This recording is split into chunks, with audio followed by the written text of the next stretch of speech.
Nuevamente, sean ustedes bienvenidos a la Biblioteca Mexicana de la Fundación Miguel de Alemán. Reciban un cordial saludo de parte de nuestro presidente, el licenciado Miguel Alemán Velasco, y de nuestro director general, el doctor Alejandro Carrillo Castro. Para la presentación del libro Anecdotario, autoría de don Octavio Aguilar de la Parra, con la participación de don José Elías Romero Apis, Agustina Costa Ascón, Jesús Calzada Gómez, y que será moderada por don Miguel Aguilar, con la participación de nuestro autor también. Acerca de don Octavio Aguilar de la Parra, nació en Veracruz, Veracruz, estudió en la Facultad de Derecho de la Universidad Nacional Autónoma de México, en el Instituto Nacional de Ciencias Penales, en la Universidad Cuauhtémoc en Puebla, y dentro de sus actividades periodísticas fue colaborador de las revistas Todo, Impacto, Hoy y hasta en Playboy. Integró la Comisión Internacional de Radio, Voz, Radio Capital y Grupo ASIR. También fue colaborador de Telesistema Mexicano. Cuenta con 9 publicaciones. Dentro del servicio público colaboró en la Procuraduría General de la República como agente del Ministerio Público local y federal, con el carácter de delegado en varios estados de la República, y también delegado en la Secretaría de Gobernación. Cedemos el micrófono a don Miguel Aguilar para conducir esta presentación. Buena tarde. Buenas tardes, damas y caballeros. Damas y caballeros, buenas tardes. Sean bienvenidos todos. Me permito presentar a don José Elías Romero Apis, abogado y catedrático, presidente de la Academia Nacional de México, abogado, político, académico, articulista y escritor, abogado independiente y director de bufete.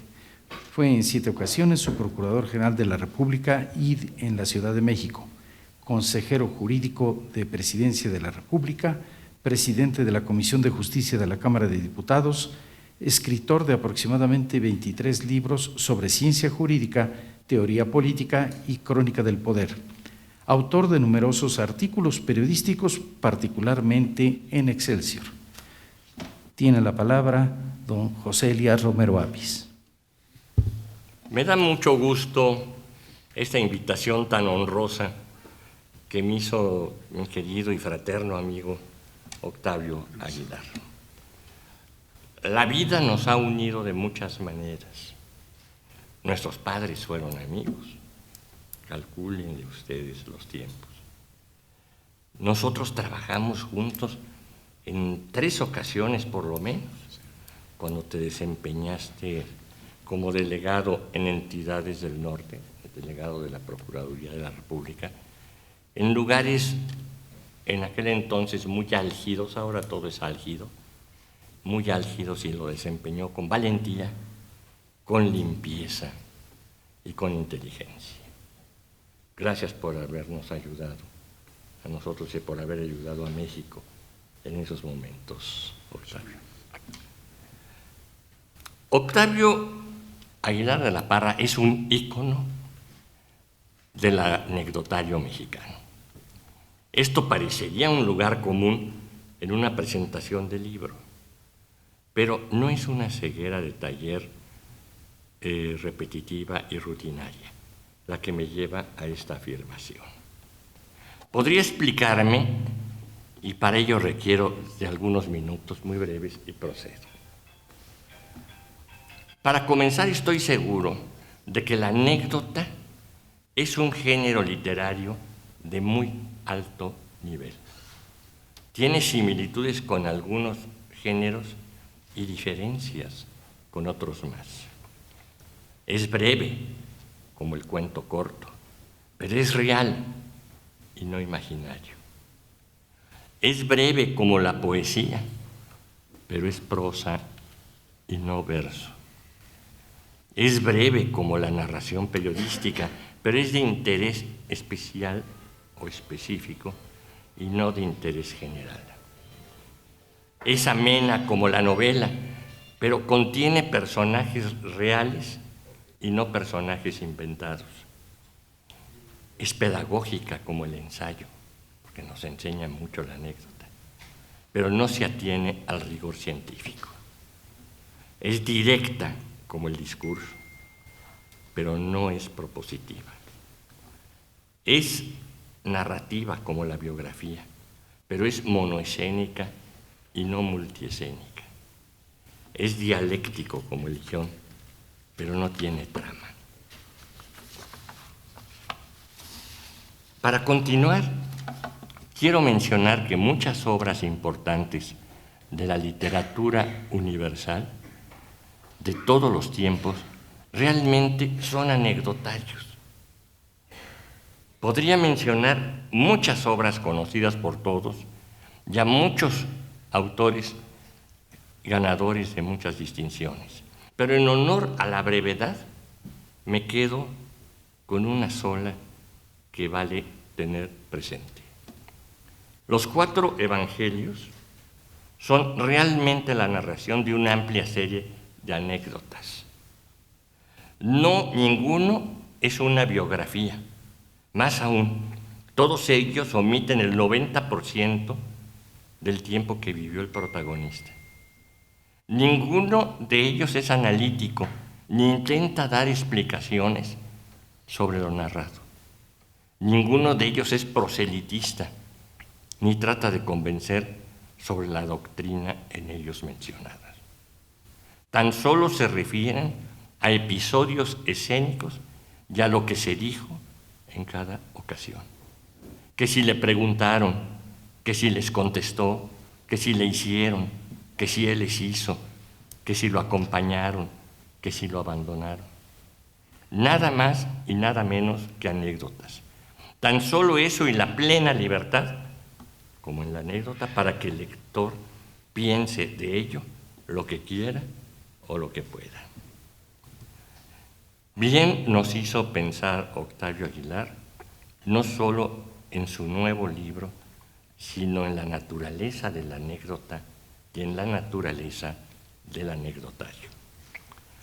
Para finalizar, quiero mencionar que Octavio Aguilar ha convertido al anecdotario mexicano en un ejercicio genial. Su destreza narrativa tiene todas las virtudes literarias. Quiero aprovechar, si me permiten, para una confesión.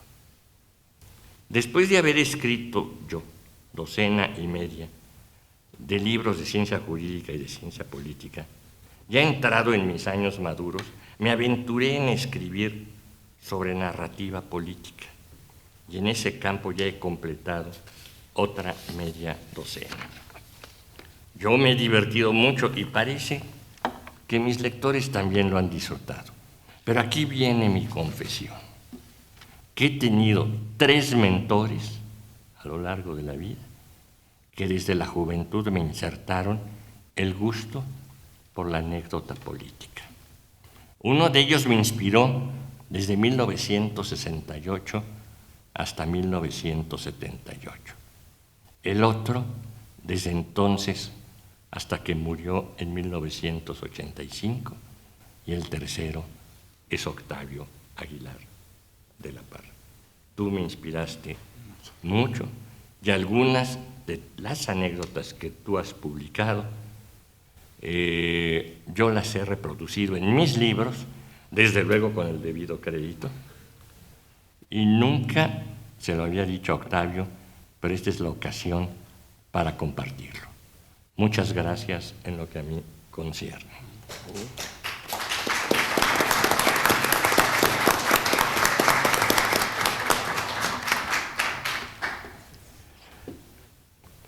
Ya verán cómo este libro nos apresa y no permite que lo soltemos, que nos seduce y no permite que nos dispersemos, que nos ilustra y no permite que lo olvidemos.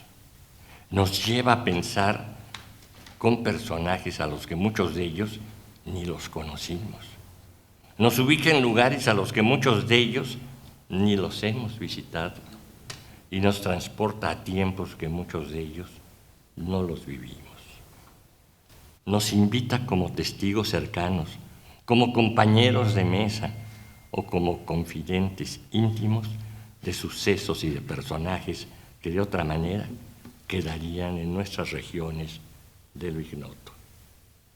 En fin, aquí los dejo a todos ustedes con esos personajes que de otra manera no los veríamos. Aquí se los dejo a ustedes, o mejor dicho, aprovéchenlos, disfrútenlos y tengan como compañeros, ya que Octavio nos invitó a su mesa, nos invitó a su fiesta y en algunas ocasiones nos invitó a su alcoba. Muchas gracias, Octavio.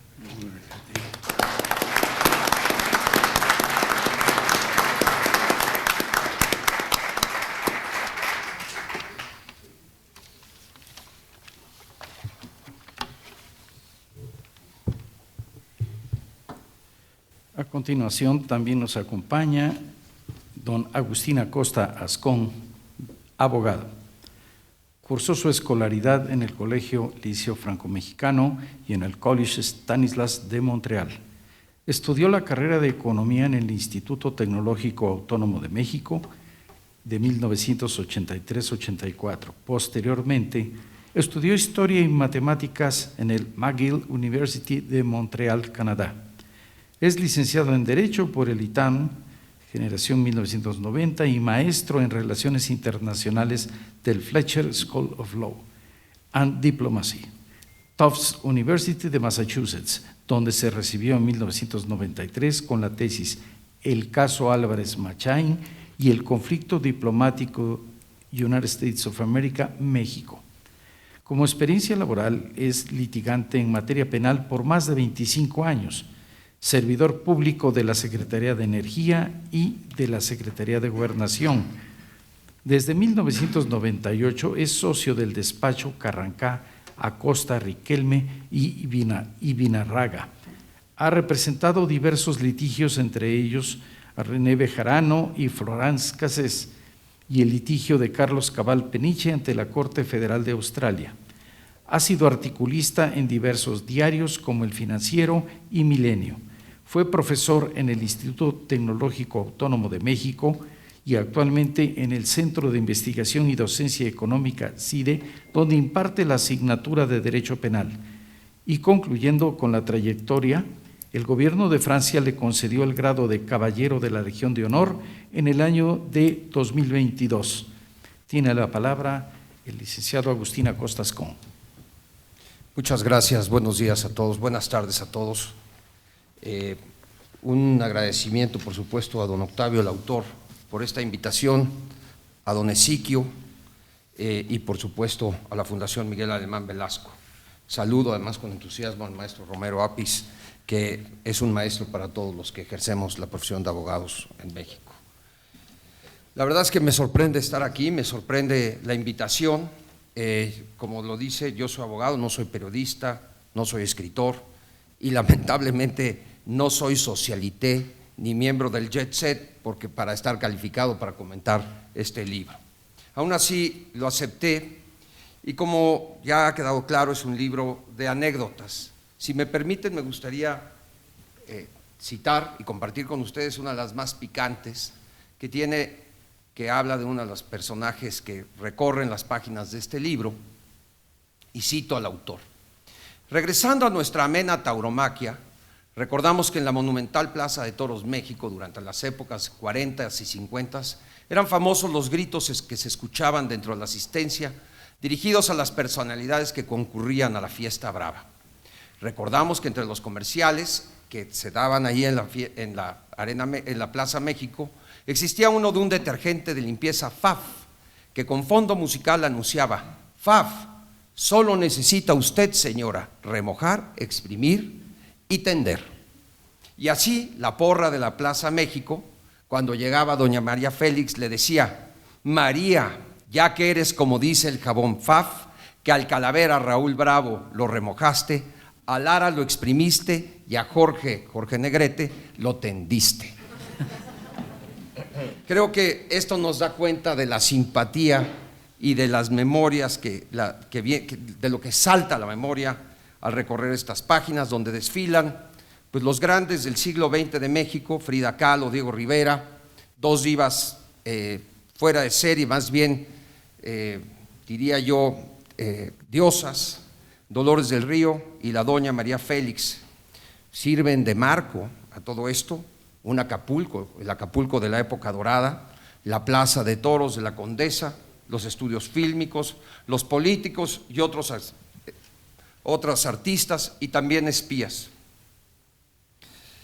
Gracias a este libro, también debo confesar que ahora ya entiendo una cosa que me llamaba la atención, porque cuando acudo a esta taquería tan connotada de México, conocida como el Califa de León, entiendo ya por qué el plato de resistencia al taco principal se llama una gaonera, es decir, haciendo honor al torero Gaona, que era llamado el Califa de León. Gracias, porque esa no me la sabía, y ahora cuando vaya al Califa de León sabré por qué pido así.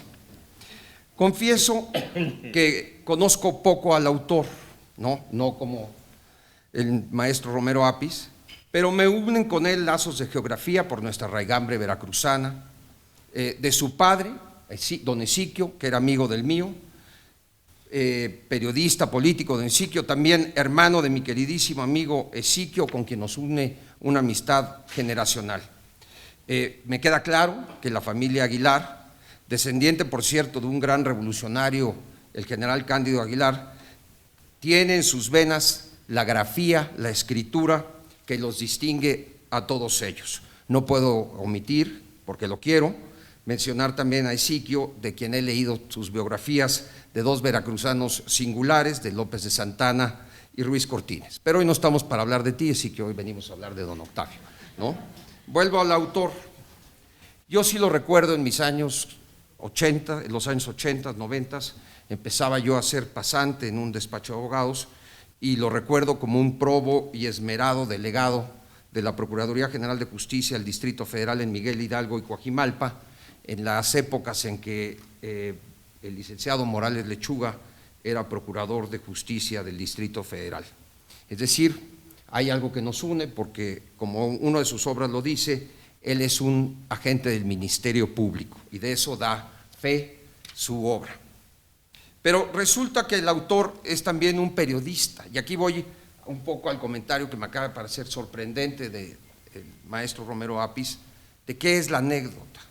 Dirían, es un periodista, un cronista de sociales, a la Castillo Pesado, al famoso Duque de Otranto, pero yo quisiera ir más lejos, porque en efecto hay una gran tradición literaria en la anécdota, y quisiera pensar en uno de los grandes memorialistas de la literatura universal, que es el Duque de San Simón, que dejó volúmenes y volúmenes de retratos y anécdotas de la corte del Rey Sol, el gran Luis XIV, y que constituye una de las joyas de la literatura francesa.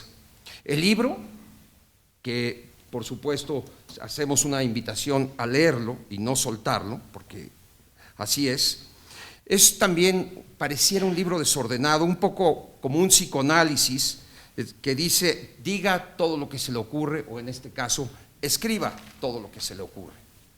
Pero, viéndolo bien, en el desorden hay método y circunstancia.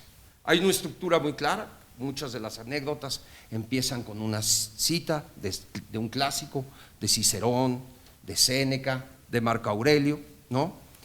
¿Y qué es lo que sale al final? Pues un recuento de la sociedad mexicana, de la sociedad del México posrevolucionario, donde reinaban, por supuesto, María Félix y Dolores del Río en el Olimpo, divas del cine no solo nacional, sino mundial, y grandes personalidades de la historia de México. Es el México del Hotel Regis, nido de espías, nos dice el autor, del Hotel Alameda, del cine de la época de oro del cine mexicano y de un Acapulco extraordinario, legendario, sitio del jet set de Hollywood, de John Wayne, de Johnny Weissmuller, Tarzán, y claro, marcado también, porque ellos son quizá los personajes que más regresan a las páginas de este libro, dos grandes mexicanos, los más universales y más famosos del siglo XX, por supuesto, Frida Kahlo y Diego Rivera.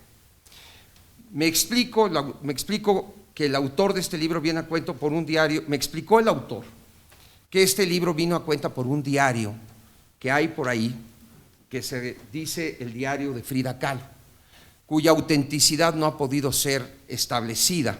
El autor prudentemente no se pronuncia sobre este tema tan espinoso, que es materia de expertos, pero, como lo digo, Frida Kahlo y Diego Rivera recorren y están presentes en casi todas las páginas de este anecdotario. De ese México posrevolucionario vino el México en el que yo crecí. Yo nací en un México de certezas y permanencias. Yo nací creciendo que había tres personajes eternos e inmortales: Jacobo Zabludovsky y sus 24 horas, Raúl Velasco siempre en domingo, y por supuesto Chabelo y su catafixia. Pero, y también hay que decirlo, porque ahí está, y aquí hay muchos políticos, había otra presencia que parecía inmortal y eterna, y me refiero al PRI, al revolucionario institucional. Ese México de certezas ha desaparecido, desaparecieron las grandes divas, ¿no?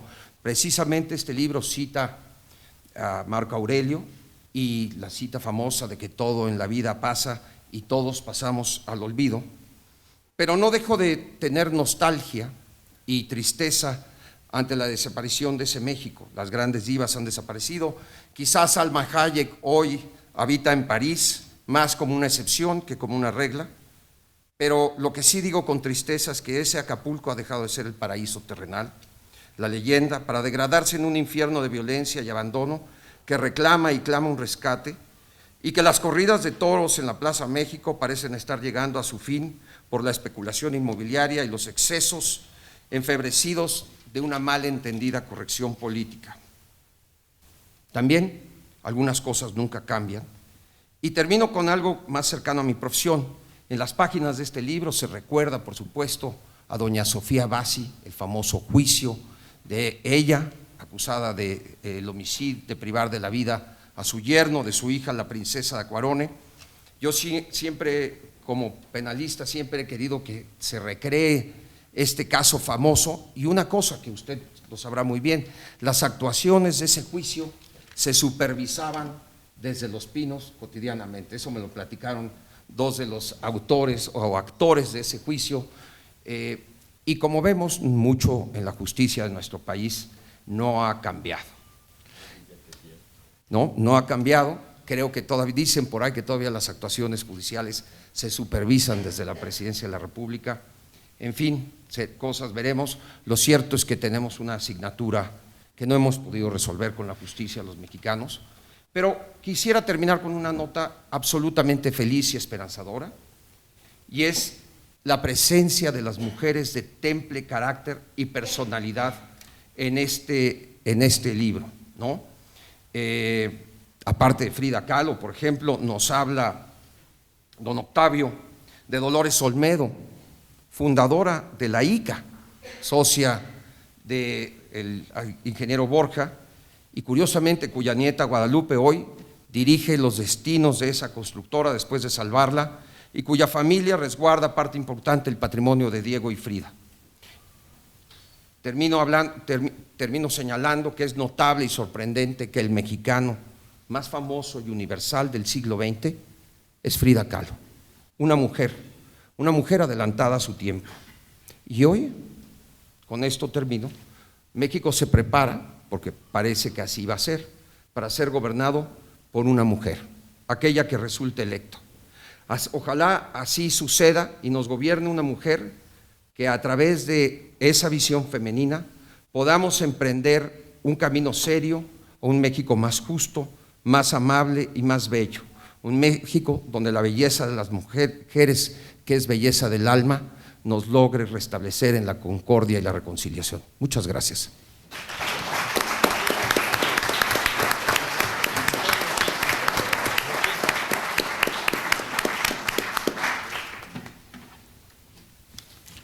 A continuación nos acompaña don Jesús Calzada Gómez, catedrático. Nació en la ciudad de San Luis de la Paz, Guanajuato, realizando estudios superiores en teatrología y dramaturgia en la Universidad de París, así como diplomados sobre el lenguaje visual y géneros cinematográficos. Es escritor escénico y guionista de televisión desde 1978, de donde ha recibido premios de ambas disciplinas.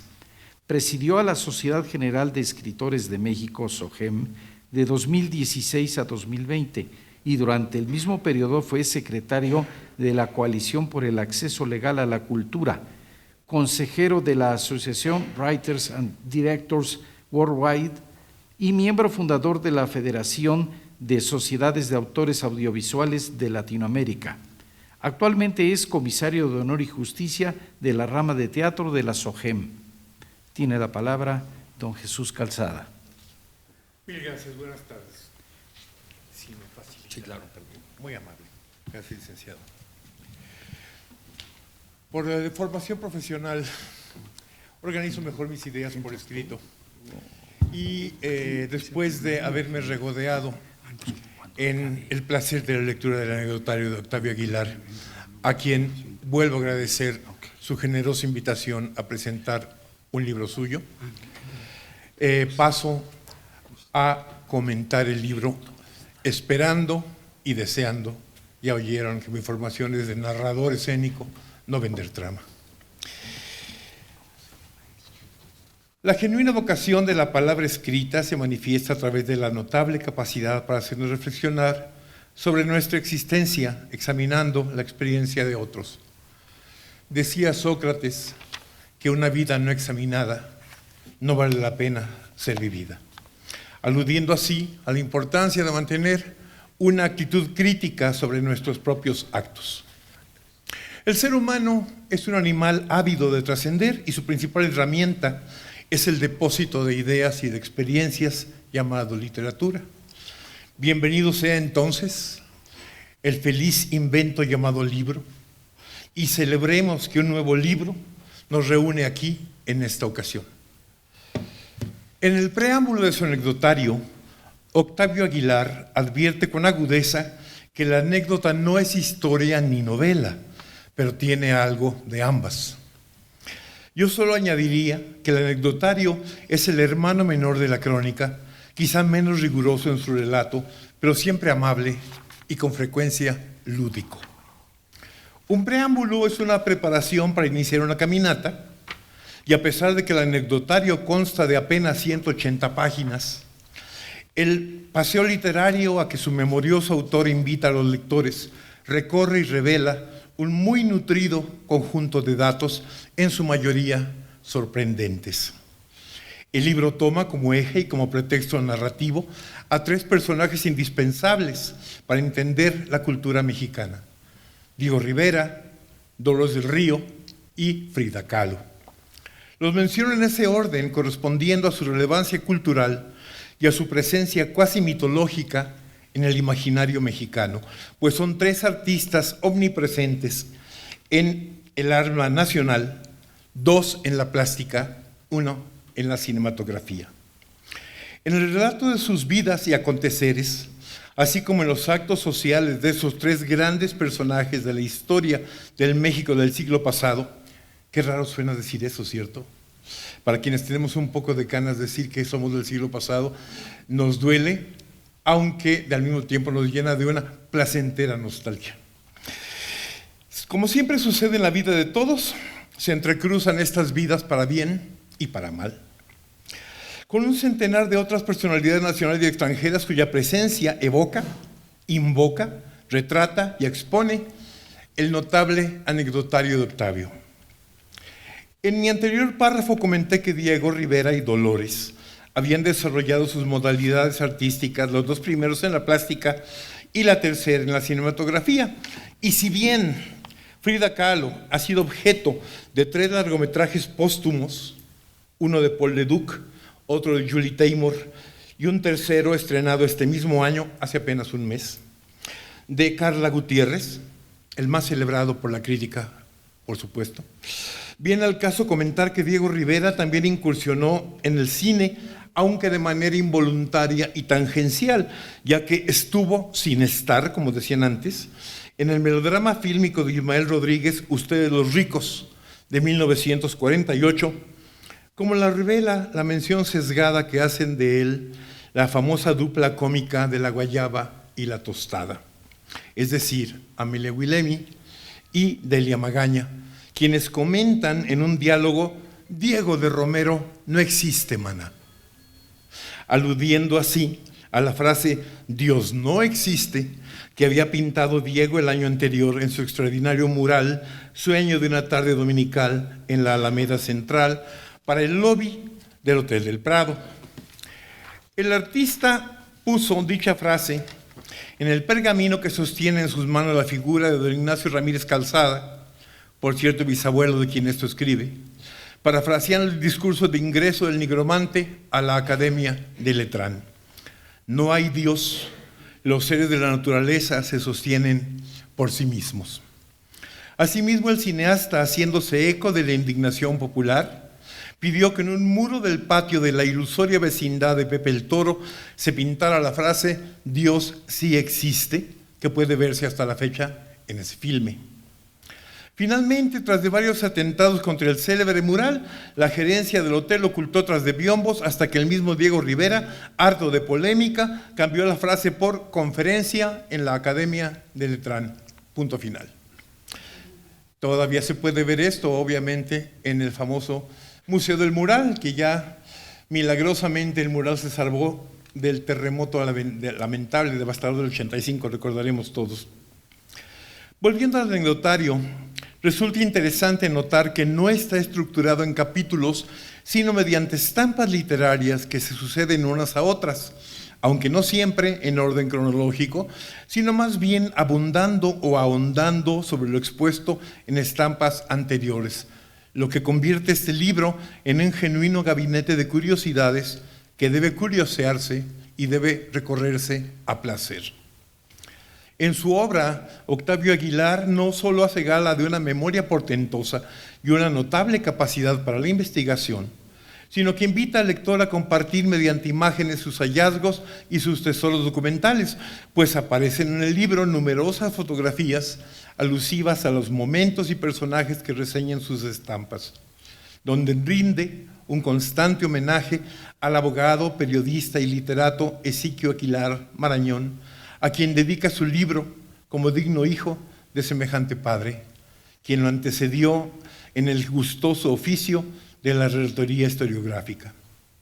Aparece también entre las imágenes que reproduce el libro el acta íntegra de matrimonio de Diego Rivera y Frida Kahlo, celebrado en la ciudad de San Francisco, California, de Estados Unidos, lo cual extinguiría la anécdota maliciosa de la presunta boda civil coyoacanense de los artistas, donde aparecería una enfurecida Lupe Marín, quien tras de levantar las faldas de Frida para mostrar sus piernas enjutas por la polio, reclamó a Diego: por esta tiznadera me cambiaste. Octavio Aguilar, como contraste y para disipar dudas al respecto, apunta que, bien al contrario, entre Guadalupe Marín y la pintora Kahlo hubo una amistad muy cercana que no disminuyó ni siquiera tras el enlace de esta con el viejo amor de aquella. No hay artista genial que no tenga obsesiones y manías, las que a menudo vuelven más accesible y humano a un personaje célebre. Por ejemplo, son más digeribles los 7 tomos de En busca del tiempo perdido, cuando nos enteramos de que Marcel Proust tenía una colección de guantes sin par debido a su cleptomanía. También es sabido que Balzac se despachaba unas 50 tazas de café al día, infusión a la que atribuía su fertilidad literaria, o que Somerset Maugham regenteaba en un burdel en Shanghái travestido como anciana china, quizá concertando así su propia servidumbre humana. En el caso de Diego Rivera, Octavio Aguilar en su anecdotario subraya que el muralista era un mitómano irrepresible que aseguraba haber comido carne humana y conocido a personajes históricos después de la fecha de su muerte, aunque no a través del espiritismo, sino gracias a la equivocación en las fechas mencionadas por el guanajuatense, como le sucedió con Lenin, a quien dijo haber conocido en 1927, aunque el padre del socialismo soviético murió en 1924. Sin embargo, su mitomanía no obra en su demérito, sino redondea su pintoresquismo, lo que en un pintor siempre es bienvenido. La manía de Frida Kahlo se centraba en su tenaz regodeo en la autocompasión, tras el cuasi fatal accidente que sufrió en el 25 a los 18 años, ya va a cumplirse un siglo, acabo de caer en la cuenta del accidente de Frida Kahlo, no han faltado exégetas del arte que creen ver en su obra plástica una beta surrealista, pero difícilmente es así. Cuando en 1986 se presentó en el Museo Nacional de Arte la extraordinaria exposición Los Surrealistas en México, uno de los debates en torno a las diferentes personalidades de los artistas que participaron se centró en si la obra de Frida Kahlo se podía considerar surrealista o si se trataba de un desahogo de la pintora a la profunda melancolía que hoy llamaríamos depresión endógena, que sufrió a raíz de las numerosas cirugías que resultaron de los daños físicos que padeció. A partir de entonces, Frida nunca volvió a sentirse atractiva ni genuinamente amada. En la citada muestra había 6 obras suyas, entre las que destacaba por su extrañeza un trozo de yeso de unos 20 por 25 centímetros desprendido de un ángulo del mural de Diego Rivera en el Rockefeller Center, en donde Frida retrató su propio rostro, al que añadió la frase very ugly, es decir, muy fea. Pieza insólita que los museógrafos colocaron al lado de su cuadro La columna rota. En cuanto a Dolores del Río, su obsesión fue un constante afán perfeccionista, tanto de su imagen personal como de las obras fílmicas en que participó. Fue la primera de las extrañas hollywoodenses en pintar sus labios completos, no solo en forma de un pequeño corazón, como se estilaba entre las jovencitas de la época, para añadir así candor a la feminidad.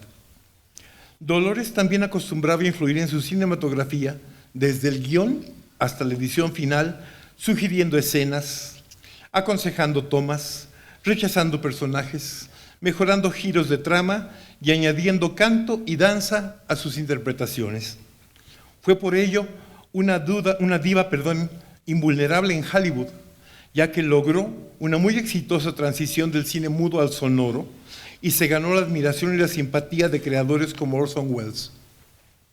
Perfeccionista fue también en las iniciativas e influencias que nunca la abandonaron a lo largo de su vida, pues contribuyó a fundar el Festival Internacional Cervantino, la guardería de la Asociación Nacional de Actores que hoy lleva su nombre, y creó el movimiento ético, estético y social llamado Rosa Mexicano, que luego arroparía a muchos creadores a quienes impulsó en sus artes y talentos.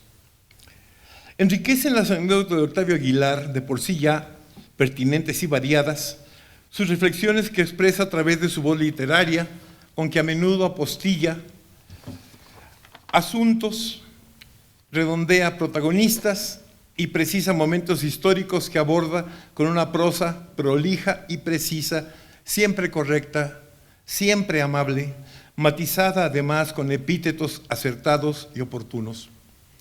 Es de agradecerse muy especialmente que jamás comete el error tan común hoy en día de juzgar los hechos del pasado con criterios del presente. Pues Aguilar da a cada momento y a cada figura su dimensión y su contexto histórico y social, lo que permite al lector ubicarse con precisión en el episodio que relata, a veces con una nostalgia no desprovista de sorpresa y a menudo con franca melancolía, como las veces en que narra el señorial y cosmopolita Acapulco de mediados del siglo XX, cuando el mundialmente famoso puerto no envidiaba en nada a la Riviera Francesa, ni en prosapia, ni en distinción, ni influencia en el mundo artístico, pues llegó a contar Acapulco con un prestigioso festival internacional de cine, donde desfilaron las grandes estrellas de la época, y hubo en sus costas y sus bahías espléndidas mansiones de descanso de la élite americana, mexicana, europea y asiática. Hoy se pueden ver las líneas del anecdotario, sin embargo, al narrar el pasado guerrerense, se hace un nudo en la garganta al comparar el Acapulco de ayer con el de hoy, estragado por el crimen organizado y devastado no solo por huracanes, sino por una ominosa sucesión de malos gobiernos. Por eso habla también, y se agradece en el anecdotario, de políticos y de militares que destacaron en el arte de la buena administración gubernamental y con ello contribuyeron a estructurar el México deslumbrante del siglo XX. Personajes de la vida civil cuya vida hubiera sido provechoso desbordar a la centuria y cuyas actividades y experiencias, como era natural, se entrecruzaron con las respectivas de artistas de toda índole, poetas, actores, novelistas, pintores, críticos de arte, cronistas sociales, cuya labor cohesionadora demuestra que si bien el arte es la cristalización de los afanes de la inteligencia creadora, la buena política entonces también es un arte. Tendré que resistir la tentación de añadir a mi texto citas del anecdotario, pues no quiero, como dije al inicio, vender trama. No puedo, sin embargo, dejar de mencionar que mis estampas favoritas son las que relatan y glosan la deslumbrante farándula de la época, la constelación de artistas relacionados con el teatro y la pantalla, es de formación profesional mía, donde destacan, además de los ya mencionados, María Félix, Jorge Negrete, Katy Jurado, Emilio Fernández, Salvador Novo y un largo etcétera, que incluye hasta el dramaturgo George Bernard Shaw, quien llegó a declarar que los dos monumentos más bellos del mundo eran el Taj Mahal y Dolores del Río.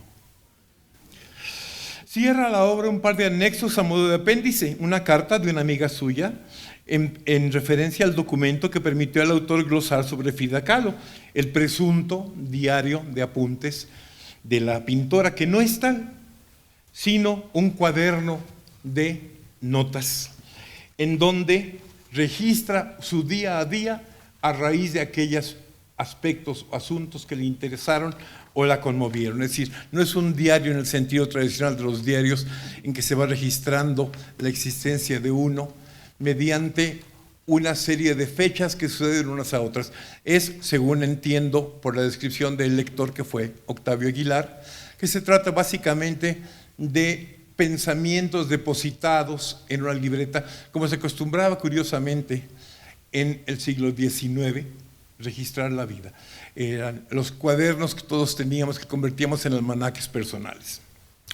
En el caso de Diego Rivera, Octavio Aguilar, en el anecdotario subraya que el muralista también de alguna manera dejó varios apuntes sobre su vida, pero nunca de la manera organizada. Se pregunta, por cierto, abrevio un poco, en la carta, la amiga periodista que le facilitó este diario, que le ayudó a glosar este diario, se lo facilitó un amigo anticuario suyo, si hay manera de reproducirlo. Yo lidié con la presidencia de la Sociedad General de Escritores de México, por lo cual conozco más o menos el ámbito. Los derechos morales, que los cita la autora de esa carta, y los derechos patrimoniales defienden diferentes ámbitos de la propiedad intelectual. Los morales defienden la personalidad del creador, su nombre, que es indisoluble, inseparable, irrenunciable de la obra escrita. Pero los patrimoniales pueden cederse, pueden venderse, pueden licenciarse, pueden establecerse para su explotación y su difusión. La ley mexicana, que fue modificada hace menos de 40 años, aclara que estos derechos se extinguen 100 años después de la vida de un autor.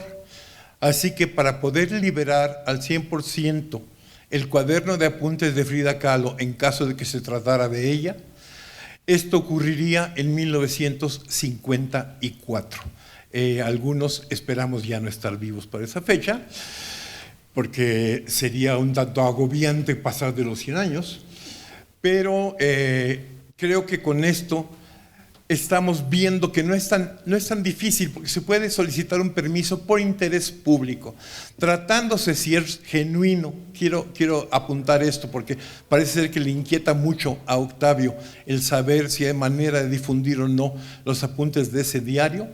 Sí quiero insistir en que por tratarse de un personaje indispensable en la cultura nacional, se puede permitir una excepción a esta norma. El indautor lo sabrá mucho mejor que yo.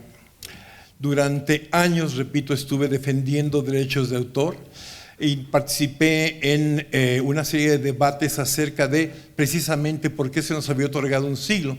Se nos otorgó un siglo a los autores porque se nos quitó la exención de impuestos que teníamos. Es natural, me parece bien que todos contribuyamos, pero se nos puso un régimen impositivo como si fuéramos ingenieros con despacho propio. No es así. Nuestro día a día, el día a día de quienes somos autores literarios es azaroso, uno trata de volverlo lo más formal posible. En el segundo de los anexos destaca el arte y la personalidad de un artista cercano en la estima y en la amistad de Octavio Aguilar, un pintor, escultor y ceramista de nombre José Luis García Hernández, donde tras de un par de apuntes biográficos ilustra un muy nutrido grupo de fotografías que van de la miniatura a la monumentalidad. Es interesante verlo, porque es muy difícil que un artista se desarrolle con eficiencia en lo minúsculo y en lo gigantesco. Hay incluso una foto del artista que está con una mano que debe medir mínimo unos 3 metros. Así que es notable que este artista no se haya difundido más. Creo que ahí tiene una tarea pendiente Octavio Aguilar, quien seguramente estará más cercano a su obra. Cierro mi participación diciendo y pidiendo al oyente que me crea, porque mañana será lectura del anecdotario. Y como suele suceder con lo portentoso, el anecdotario quizás le pueda parecer pequeño por fuera, pero yo les aseguro que es muy grande por dentro. Muchas gracias.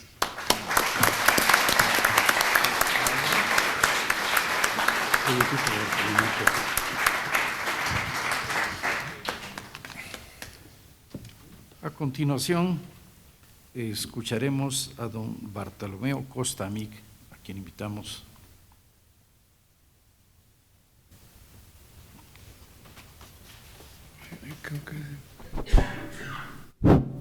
Buenas tardes. Quiero agradecer a la Fundación Miguel Alemán por haber abierto sus puertas, aceptarnos con este libro. Quiero agradecer mucho al licenciado Octavio Aguilar de la Parra, a quien conozco, yo creo que desde 1975, ¿sí? Él ha tenido mucha deferencia de amistad con la Casa Editorial Costamic, también la familia Aguilar, don Ezequiel que está aquí. Y miren, hablar un poco más del libro sería prolijo, pero sí quiero invitarlos a que adquieran ejemplares y aprovechen que el autor está aquí y que les haga una dedicatoria, porque en verdad es un libro muy bonito. Quiero saludar también al artista, ¿no? Porque la portada es hecha gracias a su obra, ¿verdad? Y es importante, ¿sí?, ver este México que parece que se quiere ir, pero me parece que está muy acendrado en muchos corazones. Es un gran México que el licenciado Octavio Aguilar, no solamente en este libro, sino en otras de sus obras, ha sabido recoger en aspectos sumamente interesantes, en la anécdota, como aquí ya se explicó con amplitud, una anécdota que siempre nos lleva a un meollo del personaje que viene a ser, para este caso, siempre histórico, porque los personajes de los que nos cuenta don Octavio son personajes sumamente importantes para la historia de México. Agradezco su asistencia, agradezco la amistad que me extiende el licenciado Aguilar, agradezco la amistad de la familia Aguilar y agradezco la asistencia de todos. Gracias.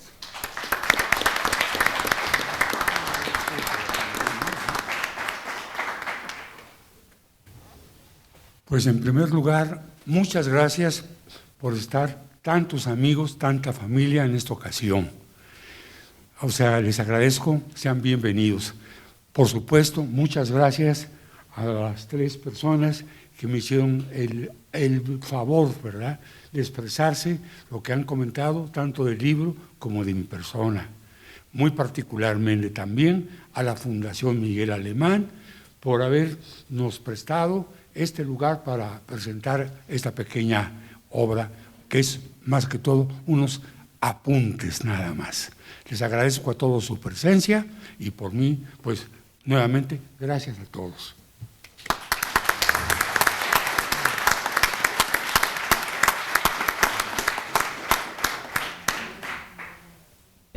Señoras y señores, la Fundación Miguel Alemán agradece su presencia en esta tarde y don Octavio Aguilar Valenzuela les ofrece un vino de honor. Buena tarde y quedan en su casa. Acá, por favor, gracias.